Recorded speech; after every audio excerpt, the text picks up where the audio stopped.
22 দিন পরও অধরা বিচার। তিলোত্তমার ধর্ষণ ও খুনের ঘটনায় বিচারের দাবিতে ইকবালপুর এলাকার যে সমস্ত বেসরকারি হাসপাতাল রয়েছে তাদের চিকিৎসকেরা বিচারের দাবিতে রাস্তায় নেমেছেন। 22 দিন পর কিসের দাবিতে রাস্তায়? বিচার বিচার বিচার বিচার বিচার ছাড়া কিছু না।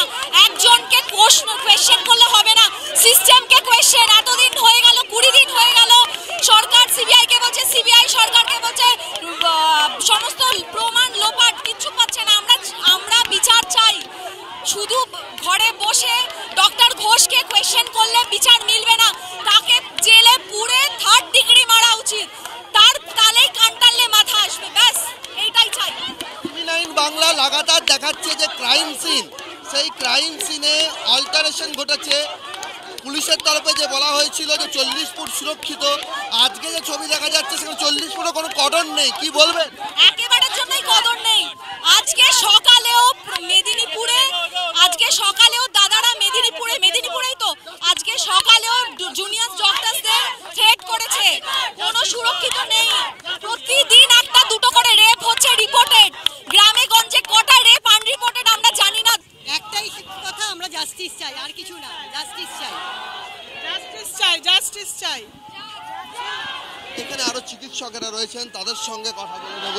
22 দিন পার হয়ে গেল, পুলিশের তরফে এখনো পর্যন্ত যে ক্রাইম সিনে দেখা যাচ্ছে ছবি বেরিয়ে এসছে, আজকে সকালেও যে ছবি বেরিয়ে এসছে তাতে 40 ফুটও কোনো কর্ডন ছিল না, কি বলবেন? আপনারা বিচারের দাবিতে দেখুন, অপরাধীরা এবং যারা তদন্ত আড়াল করতে চাইছে তারা পাসপোর্ট আর আধার কার্ড বাদ দিয়ে সব প্রমাণ রেখে এসেছে, কিন্তু এই অপদার্থ প্রশাসন তাকেও সাসপেন্ড করেনি, কিচ্ছু করেনি। প্রশাসনের তো সাসপেন্ড করতে পারত, এদের পদে বসিয়ে রাখছে। এটা বাংলার মানুষ মেনে নেবে না। আজকে স্বাস্থ্যকর্মী শুধু নয়, বাংলার হাজারো মানুষ সারা পৃথিবীতে, সারা দেশে মানুষ রাস্তায় নেমে পড়েছে, মানুষের প্রতিবাদের ভাষা আন্দোলিত হচ্ছে। এই প্রশাসন কিন্তু বুঝুক, নইলে বিপদ আছে। আর একটা কথা বলে শেষ করি, আমরা সিবিআইকেও কিন্তু নজরে রাখছি। 18 দিন হয়ে গেল, তুমিও দফা করলে বাংলার মানুষ ছেড়ে দেবে না তোমাকে। বিচারের 22 দিন এখনো পর্যন্ত জাস্টিস অধরা, আপনারা রাস্তায়, কি বলবেন? তো আমার মনে হয় আমরা রাস্তাতেই থাকবো যতক্ষণ না আমাদের কোনো ধরনের ন্যায় জাস্টিস আমরা পাই। 22 দিন হয়ে যাওয়া সত্ত্বেও এখন অবধি আমরা কোনো রাস্তা দেখতে পারিনি, পথ দেখতে পারিনি, যে তদন্ত হচ্ছে তার কি ফলাফল হলো আমরা কিছু দেখতে পারিনি। তো যতক্ষণ সেটা না হবে আমরা নিশ্চয়ই রেসপন্সিবল ডাক্তারদের মতো কাজ তো নিশ্চয়ই করব, কিন্তু ইকুয়ালি আমরা রাস্তায় বেরোবো, আমরা প্রোটেস্ট করব। We want justice. এবার যদি আমরা জাস্টিস না পাই আমরা কোনোদিন পাবো না। অনেক পলিটিসাইজেশন হয়ে গেছে। This is the common people's movement. We will fight for our rights. আপনারা যখন রাস্তায়, তখন প্রতিদিনই ক্রাইম সিনের একটা করে ছবি আসছে, যে ছবিতে দেখা যাচ্ছে যে সেখানে কোনো রকম কর্ডন অফ করা হয়নি যে এভিডেন্স কালেক্ট করার জন্য। 40 ফুটের কথা বলা হয়েছিল, আজ টিভি9 সেই ছবিও দেখিয়ে দিয়েছে যে 40 ফুটের মধ্যেও কোনো কর্ডন ছিল। আমরা যদি, তো আমার মনে হয় আমাদের এখন যেহেতু আমাদের সোশ্যাল মিডিয়া চলে এসছে, সেহেতু আমাদের অনেক তথ্য আসে, অনেক খবর আসে। আমার মনে হয় সেই ফাইন প্রিন্টে জোর না দিয়ে কিছু তথ্য যে লুকানো হয়েছে সে বিষয়ে কারোর 1% ডাউট নেই।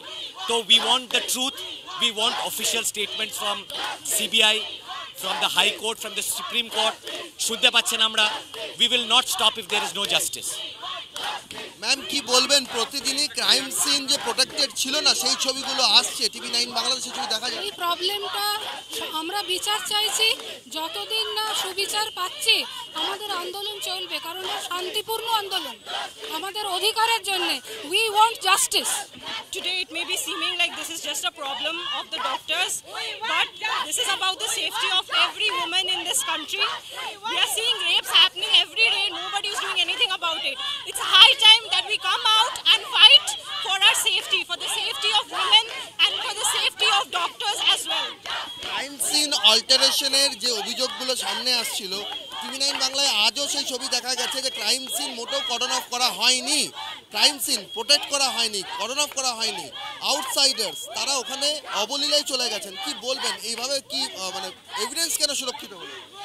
See, all I know is people really don't feel for the victim that way. The people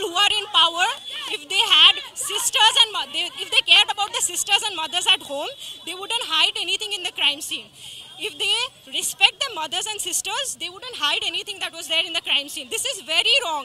They shouldn't have erased the evidences, and because she suffered such a brutal death, it was the responsibility of the authorities to actually bring everything to light and not hide anything. তিলোত্তমার ধর্ষণ ও খুনের ঘটনায় বেসরকারি হাসপাতালের চিকিৎসকেরা রাস্তায় নেমে বুঝিয়ে দিলেন যে তারা থামবেন না।